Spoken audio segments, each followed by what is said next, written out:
nesse nosso estudo de hoje e vem dissipar, Senhor, dúvidas do nosso coração e trazer luz, meu Deus, para a tua palavra. E para isso, Senhor, usa o teu Espírito Santo e que ele seja derramado sobre cada um de nós, Pai. Nós oramos em nome de Jesus Cristo, teu Filho. Amém. Alguns fariseus se aproximaram de Jesus e, testando-o, perguntaram: é lícito ao homem repudiar a sua mulher por qualquer motivo? Jesus respondeu: vocês não leram que o Criador desde o princípio os fez homem e mulher, e que disse: por isso o homem deixará o seu pai e a sua mãe, e se unirá à sua mulher, tornando-se os dois uma só carne? De modo que já não são mais dois, porém uma só carne. Portanto, que ninguém separe o que Deus ajuntou. Os fariseus perguntaram: então por que Moisés ordenou dar uma carta de divórcio e repudiar a mulher? Jesus respondeu: foi por causa da dureza do coração de vocês que Moisés permitiu que vocês repudiassem a mulher, mas não foi assim desde o princípio. Eu, porém, lhes digo: quem repudiar a sua mulher, não sendo por causa de relações sexuais ilícitas, e casar com outra, comete adultério. Bom, o texto não é uma exegese sobre o adultério, né? O, o livro. O livro não se presta a isso nesse momento da leitura. Mas é muito interessante que mestres da lei de Deus tentem discutir com o próprio Deus a respeito dessa lei. Olhar para o texto e, e perceber isso chega a ser até engraçado.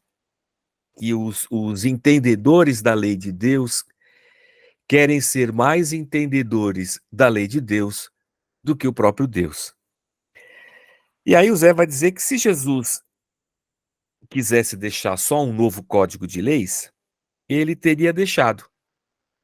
Se Deus quisesse salvar o homem através da lei, ele teria mandado uma nova lei.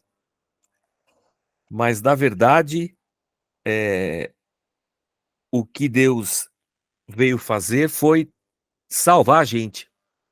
Deus não queria um povo obediente a leis, Deus queria um povo renascido.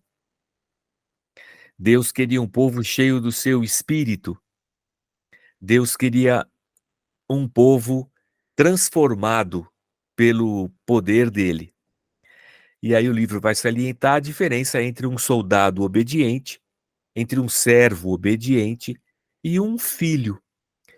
E diferentemente de um servo ou de um soldado, faz parte da família, vive uma outra esfera de amor. A obediência é diferente, ele não é só um cumpridor de regras, ele é parte do todo. Ele está submisso em amor àquela estrutura familiar. A questão é que a religião, como um todo, e o livro vai dizer isso para a gente, a religião não está interessada em gerar filhos. A religião está disposta a produzir servos obedientes. E aí, lá no final da página 169, ele vai dizer assim, ó: a consciência e a emancipação não são valores estimados pela religião. Ou seja, a religião não quer que a pessoa tome consciência de si, da lei, do próximo, da palavra de Deus, da liberdade. A religião prefere que a pessoa não tenha consciência de nada. E a religião tampouco tem interesse em que as pessoas sejam emancipadas, donas do seu nariz, capazes de fazer e chegar às suas próprias conclusões. É por isso que os intérpretes da lei, de forma conveniente e hipócrita, buscam criar um auditório de pessoas aprisionadas, cheias de dúvidas, enquanto estão seguros, guardados pelo seu próprio sistema religioso. Um olho no texto e outro nos nossos dias, né? É muito interessante quando, num movimento religioso dos nossos dias, as pessoas são impedidas de, por exemplo, estudar teologia. Duas coisas vão acontecer. A religião vai tentar te demover dessa ideia, porque ela não quer que você se emancipe, estude e ganhe consciência. Ela vai dizer que isso vai desviar você da fé, e ela vai dizer também que, que é perigoso você estudar, porque o inimigo ele pode plantar um espírito de incredulidade em você. Então, vou citar até o próximo estudo, o próximo diálogo. Tudo que a religião não pode controlar, ela vai dizer que é do diabo. Então, você ser emancipado e ela perder o controle sobre você, é o diabo. Você não pode. A Deuteronômio 24, que é a lei que os caras estão citando, vai dizer que se um homem tomasse uma mulher e percebesse que ela tinha alguma coisa errada, no caso que ela não fosse virgem ou qualquer coisa desse tipo, ele poderia devolvê-la mediante essa justificativa. É claro que essa lei está dentro de um pacote e essa lei está tentando conduzir essas pessoas até Cristo, porque é isso que Gálatas, Paulo vai dizer, que a lei está tentando conduzir as pessoas a Cristo. Claro que fora da percepção de tempo e espaço, né? Mas a lei é um tutor até que Cristo se manifeste. Mas num certo aspecto era só o homem que podia pedir o divórcio, a mulher não tinha essa prerrogativa. Mas Jesus não responde os caras, né? Ele não vai responder o que eles queriam saber. Porque Jesus é a palavra de Deus encarnada, Jesus é Deus. Então ele vai citar o espírito da lei. Ele vai dizer que a união entre o homem e a mulher, criada por Deus na criação, é indissolúvel. Ou seja, Deus existe antes da lei. Deus se relacionava com o ser humano antes da lei. Deus se relacionou com os patriarcas, com Abraão, com Isaac, com Jacó, com Noé, e não tinha lei. Antes que Moisés existisse, Deus é Deus e Jesus é Jesus. Então esses caras estão tentando discutir a lei com Jesus, que é Deus e que existe antes da lei. Então, o que Jesus está levando aqueles caras a refletir é que o espírito da lei uma vez que Deus uniu homem e mulher, eles não devem se separar. E eu acredito nisso, tá? Essa é uma ideia que eu tenho para dentro de mim aqui. Isso é a Bíblia. É para ser assim. O homem e a mulher foram criados um para o outro. E sem pecado, a fim de se dedicarem a Deus, a si próprios, um ao outro, e de cuidar de tudo que fora criado. Então, Deus cria a mulher para o homem para a mulher, e nessa criação, sem o pecado, o objetivo é que o homem sirva a mulher e a mulher sirva ao homem, e ambos sirvam a Deus, e ambos cuidem do jardim no qual Deus os colocou. Sem violência, sem traição, sem inveja, sem maldade, sem abuso, sem escravidão, sem opressão, sem domínio, sem machismo, sem feminismo, uma relação perfeita. Então, a união do homem e da mulher seria como a união perfeita entre Deus Pai, Deus Filho, Deus Espírito Santo. A questão é que o homem pecou, né? Esse é o problema. E quando o pecado entra nessa relação, o que entra nessa relação? A violência, a inveja, a traição, a maldade, o abuso, a escravidão, o domínio, a opressão, tudo isso entra dentro do relacionamento. O ciúme, seja lá o que for. Então, a partir do Éden, tudo que vemos é uma tentativa de ordenar a vida do ser humano, ordenar a sua vida por sua própria conta. Já que a vida que era ordenada por Deus foi desprezada pelo homem. Então, todo ser humano sobre a face da Terra está tentando ordenar a sua vida a partir de si mesmo, da sua cultura, da sua religião, talvez, das suas ideias. Está todo mundo tentando dar uma ordem na sua vida. Mas a gente sabe que a única solução para a vida do ser humano está em novamente permitir que sua vida seja ordenada por Deus. Então, quando a gente olha para Cristo, a gente vai entender que ele é a única solução para esse problema. Ele é o ser humano que nós deveríamos ser, mas não somos por causa do pecado. Mas ele é o ser humano que nós devemos imitar e conduzir a nossa vida para que cada vez mais nós sejamos uma imagem dele, um reflexo dele aqui na Terra. E quando a gente olha para Deus, a gente deveria temê-lo, né? Dentro dessa perspectiva do texto que está trazendo aqui para a gente. O texto vai citar Gálatas, antes que viesse a fé.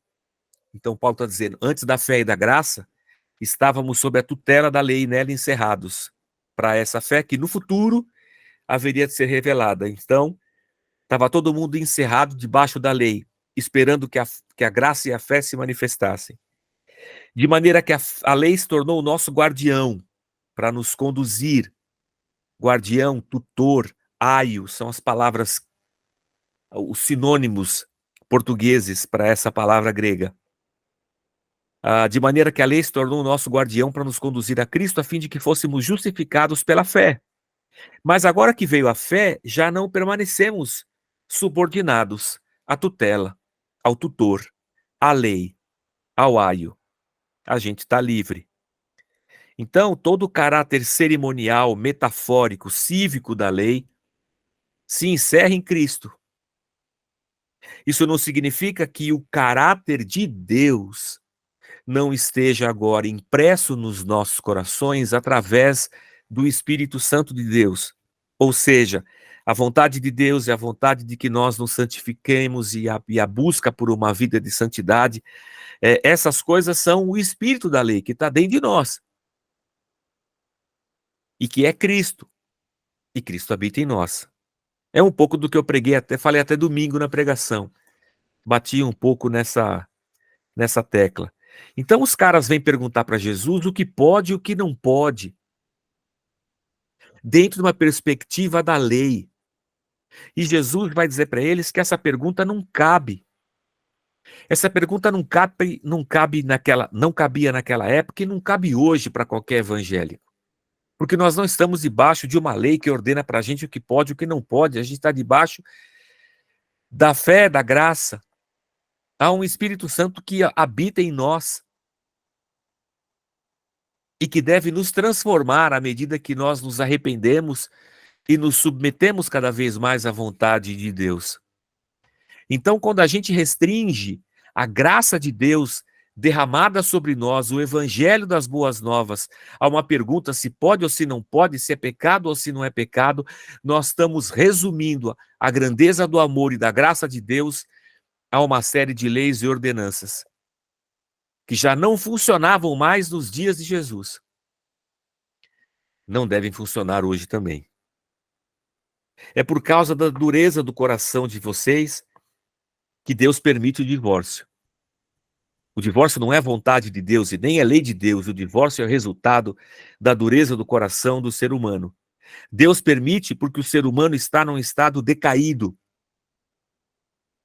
O ser humano nunca será perfeito, apenas na eternidade. Deus não deu a lei para que vocês se tornassem perfeitos. Seria a resposta de Jesus para aqueles caras, né? O objetivo da lei não é que você seja perfeito ou aperfeiçoado por ela. Mas o objetivo da lei é mostrar o quanto você é imperfeito. A lei consegue tão somente limitar em parte a maldade de vocês. O grande problema não é poder divorciar-se ou não. O grande problema é que vocês são maus. Vocês cobiçam, traem uns aos outros, adulteram, matam, invejam e acham que cumprir uma regra os torna perfeitos. Jesus aponta para algo muito mais sério do que o divórcio, o motivo pelo qual ele acontece. Enquanto discutimos o que pode e o que não pode ser feito, disfarçamos a maldade do nosso coração. Enquanto discutimos o que pode e o que não pode, disfarçamos a maldade do nosso coração. Todo pecado é fundamentalmente um adultério. Falei disso domingo. Que toda idolatria do ser humano, do texto do Antigo Testamento, é considerado adultério. Sempre que o ser humano peca e se volta, por exemplo, para um ídolo e vira as costas para Deus, Deus, ele trata isso como um adultério. E hoje, quando a noiva não tem prazer no noivo, que é Cristo, é porque ela está com outro senhor. Nesse caso, a carta de divórcio, ele vai dizer, é o que tem menos importância, porque o que pega mesmo é o que vai no nosso coração. O que vocês teriam a dizer? O ciclo, quando Jesus fala aqui só de cobiçar, já é um adultério, pastor, é também por causa dessa, ele quer relatar essa hipocrisia, né? Talvez aquelas pessoas que batem no peito falam que nunca adulterou, nunca cometeu a ação, mas a intenção do coração é o mesmo peso. Ele quer dizer que o pecado está dentro, Kevin. O pecado não está só na atitude. O pecado está na intenção do coração. O pecado não é só o que eu faço. O pecado é uma natureza entranhada dentro de mim, nos meus pensamentos, sentimentos. Pecado esse que determina as minhas palavras, as minhas ações. Por isso que uma nova lei não resolveria. A única solução para o ser humano seria morrer e nascer de novo. Mas isso para nós é impossível, por isso que a graça de Deus é Deus encarnando e morrendo no nosso lugar e nos dando a possibilidade de uma ressurreição na segunda vinda de Cristo. E enquanto isso não acontece, o tutor que é a lei sai de nós e Deus vem habitar dentro da gente. Esse é o grande ponto. A questão não é o que se pode e o que não pode. A questão é qual é a maldade que está no seu coração. Por que você quer fazer? A questão não é se pode divorciar ou não, a questão é se você trata a sua esposa bem, se você ama a sua esposa, se você não a oprime, se você não controla a vida dela. A questão é se você trata ela com gentileza, com amor, com bondade. A questão é se você é alguém preocupado na vida dela espiritual, se você realmente é o sacerdote da vida dela, se o teu amor por ela é um amor sacrificial, se você está disposto a morrer por causa da tua mulher, e se você está disposto a cuidar dela como Cristo cuidou da igreja. A questão não é o divórcio, a questão é um passo atrás. O que Jesus responde para os caras não é nada do que eles queriam ouvir. Porque Jesus não estava ali para discutir a lei com eles, isso aí está fora de qualquer questão. Como é que eles poderiam discutir a lei com o próprio Deus? O que Jesus queria era mostrar a maldade do coração deles. O problema é a dureza do coração de vocês. Esse diálogo, ele precisa me levar a uma profunda reflexão E há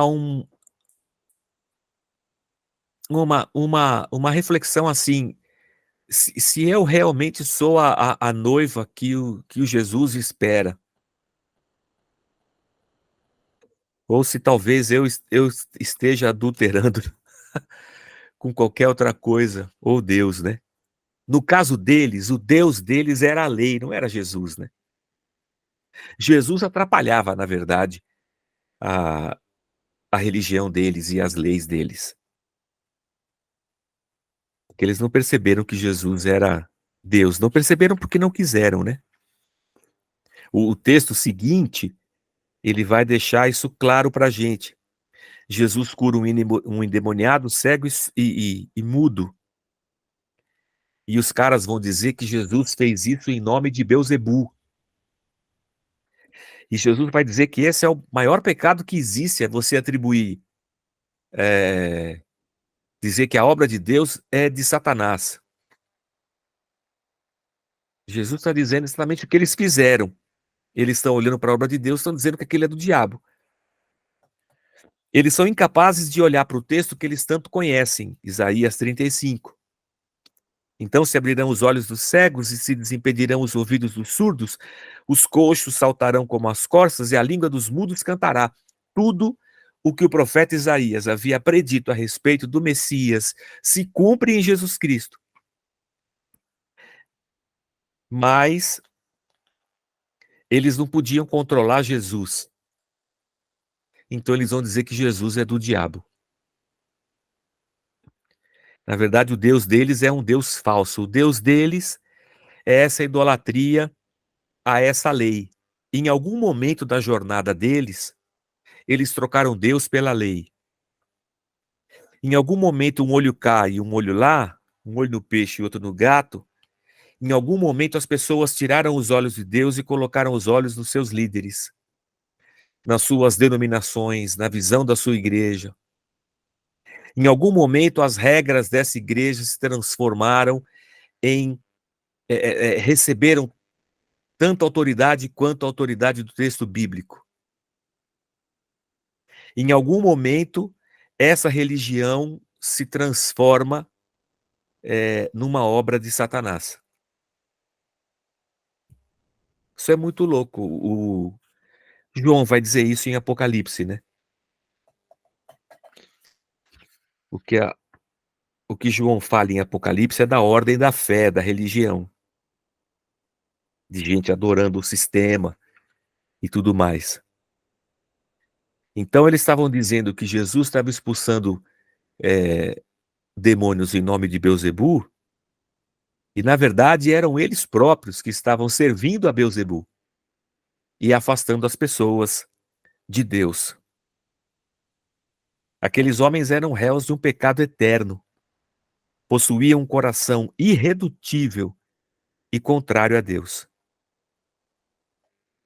Nesse sentido, a religião se transforma em um poder diabólico, que quer ocupar o lugar de Deus, promovendo um culto de si mesma e criando o pior dos males que alguém pode produzir no cosmos: levar as pessoas à morte enquanto elas pensam que estão com Deus. Porque se Jesus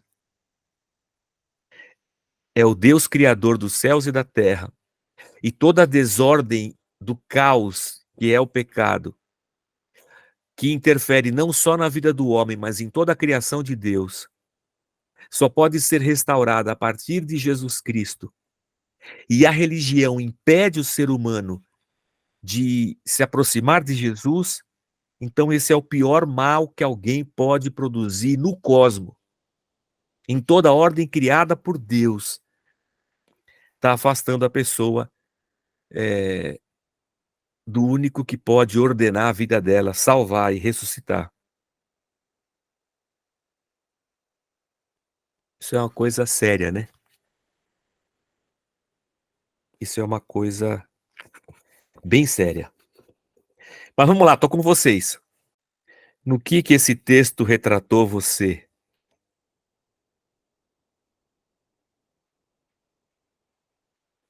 Por que eu pergunto isso? Porque a gente tem sempre a nossa arma apontada para os religiosos de plantão que nós conhecemos. Nunca a arma está apontada para nós mesmos. Existe, não adianta eu contestar a religião dela. Em algum momento ela vai ter que se deparar com a graça salvadora de Cristo. Esse é o ponto. E não é meu papel convencer as pessoas. Esse não é o meu papel. Meu papel é viver o evangelho de Cristo. É a nossa vontade, né, pastor? Mas não o nosso papel. É a nossa vontade, mas a gente não tem esse poder, nem essa missão, nem essa responsabilidade e nem essa capacidade. Só Deus. Mas um lugar que impede que as pessoas conheçam a Bíblia e conhecendo a Bíblia, conheçam Cristo e conhecendo o Cristo, sejam salvas, eu só posso dizer que isso é um movimento. Eu vou tentar ter cuidado com as minhas palavras, mas esse é um movimento tão diabólico quanto o judaísmo do primeiro século. Porque ele afasta as pessoas de Cristo e da sua salvação. É o maior mal que alguém pode fazer no cosmos, em toda obra criada por Deus. Está impedindo que as pessoas conheçam Cristo. Isso é bastante sério. Mas uma coisa interessante, ô Leandro, uma coisa interessante é que quando eu leio a Bíblia, ela é para mim, não é para o outro, né? Não é para sua sogra, é para você. Então eu preciso, na minha leitura, porque se eu ler esse livro aqui olhando para o outro, eu vou acabar a leitura e nada vai ter acontecido comigo. Eu vou dizer, tá vendo? Os caras, tudo errado, ó. Eu tô certo. Como assim eu tô certo? Como é que eu fui incapaz de enxergar o errado dentro de mim? Como é que eu não consegui enxergar a minha idolatria? Como é que eu não enxerguei o meu pecado? Então é isso, esse olhar interior. É claro que a gente vai à igreja todo domingo. Eu acredito que eu tenho. Acredito não, né? Eu tenho tentado pregar o evangelho da graça esses anos todos na igreja, mas isso não significa que estejamos nós imunes aos laços, ao engano, ao pecado. Então a gente está aí e o pecado nos cerca. Então eu preciso permitir que o Espírito Santo me mostre, ó, isso aqui é você, ó, não é o... Vou dar um exemplo aqui, tá? Não é o caso, né? Mas o Leandro, isso aqui não é só sogra, não. Isso aqui é você, ó. Você aqui, ó. Você consegue ver que você está aqui? Não, não consigo, Deus. Então, olha mais. Mergulhe mais profundo. E tenta se encontrar, tenta... Não encontrar você, mas encontrar o que disso aqui está dentro de mim. Para eu confessar e tirar. Esse é um grande lance do evangelho, né? Tem algum momento aqui, ele fala disso.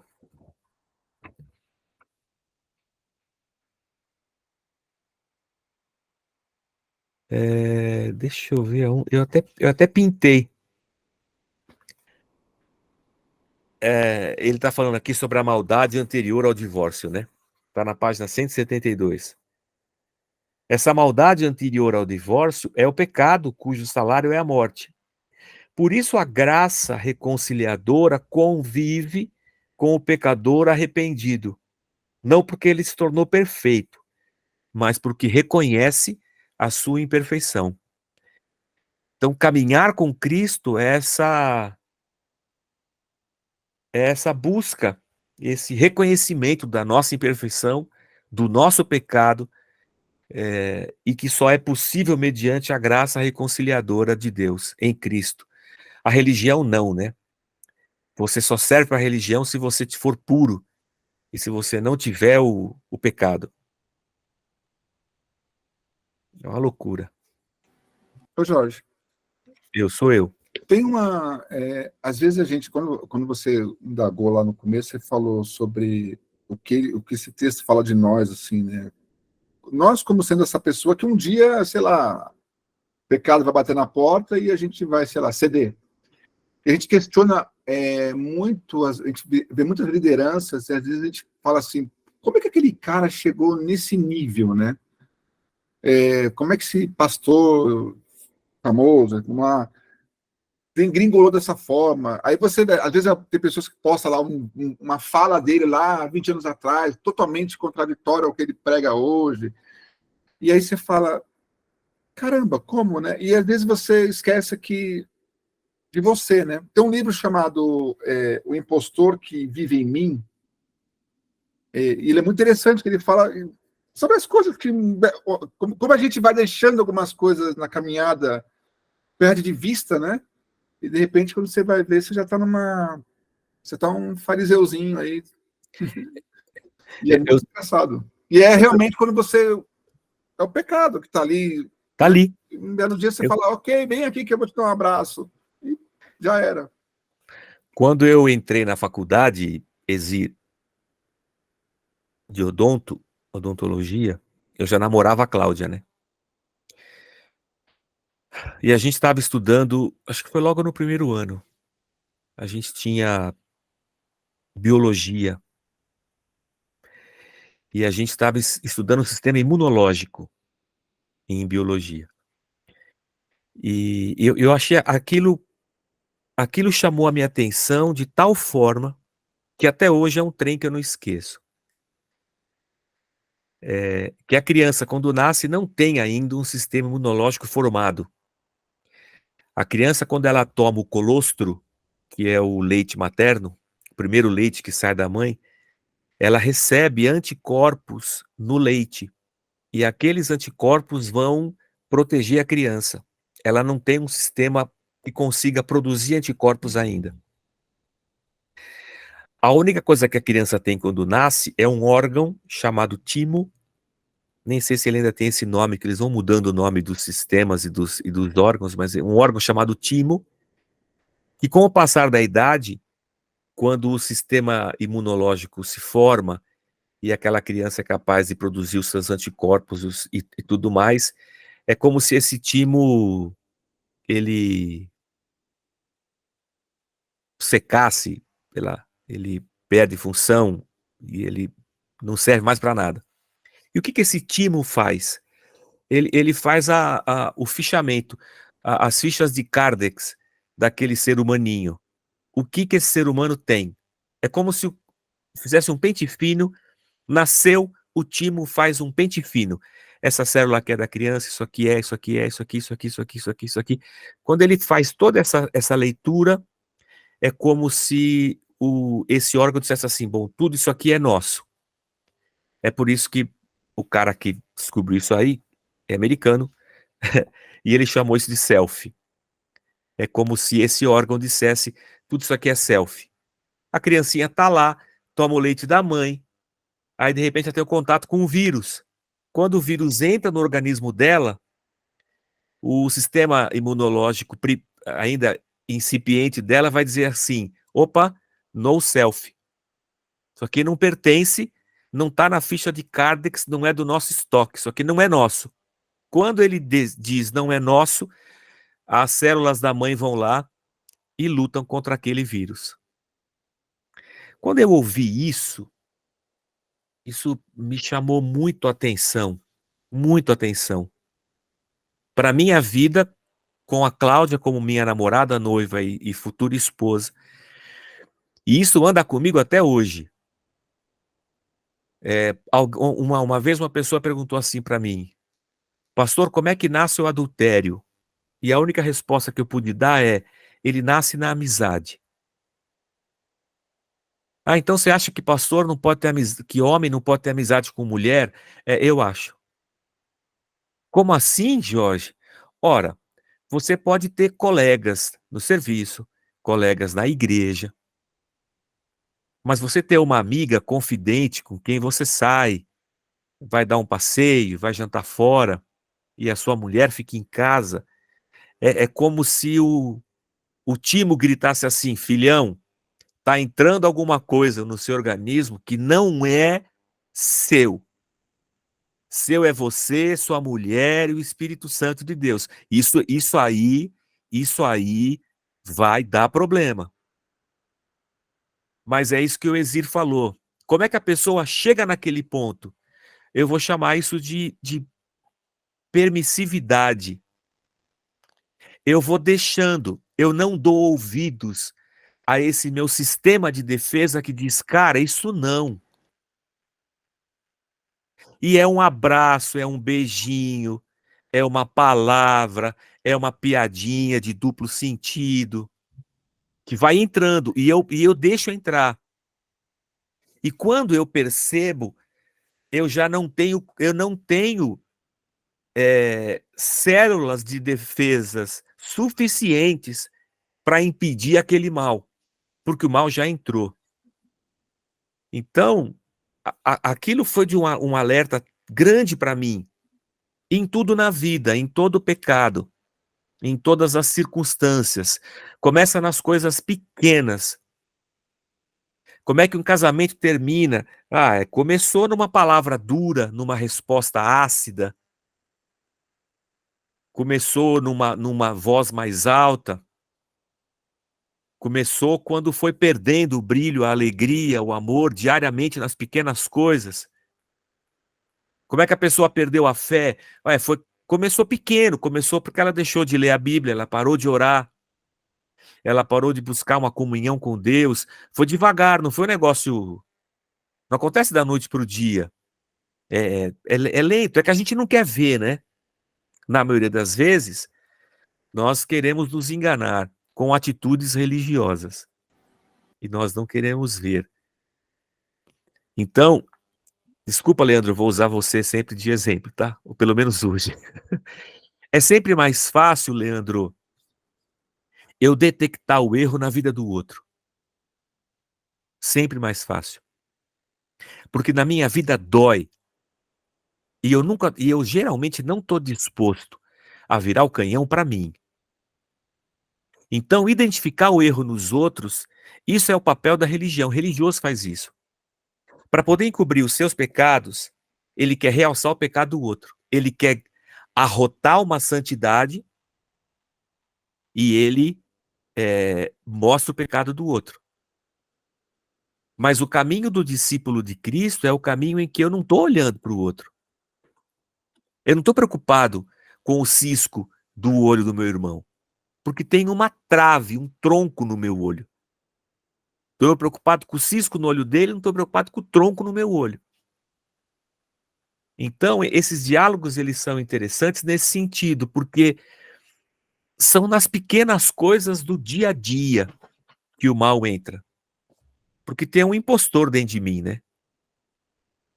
Tem um mentiroso dentro de mim, tem um velho homem que eu tenho que matar ele um pouquinho por dia. Então a pergunta que eu sempre vou fazer para vocês é: no que você se viu nesse texto? Cadê você aqui dentro? É óbvio que eu não espero que você abra o coração aqui no meio de todo mundo e saia falando das suas mazelas. Mas se você quiser conversar delas comigo em particular, fica à vontade. Mas o convite é esse olhar. É esse olhar para si mesmo. Eu sei que daquele dia que eu ouvi aquela aula de biologia, eu criei para mim um sistema de proteção contra a mulher. Não que eu tenha uma fraqueza com isso, não tenho fraqueza com isso, não tenho inclinação à pornografia, nem essas coisas. Digo isso não com orgulho, mas com muito temor de Deus, assim. Eu não tenho desejo por outra mulher. Vou usar o exemplo aqui de o casamento, né?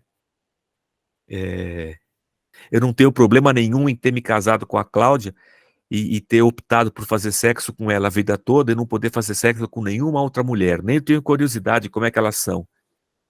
Não tenho problema com isso. Mas desde aquela aula, eu aprendi uma coisa. Selfie sou eu e ela. Então, mulher, eu mantenho sempre a uma distância razoável. Com piadinha, com palavrinha, sabe, com carinho, com um abracinho, com um cafunézinho e com qualquer coisa assim, inzinhas. Filhão, não. Tem uma distância aqui, porque isso aqui é no selfie. Quando bate aqui, as minhas células de defesa já vão bater forte.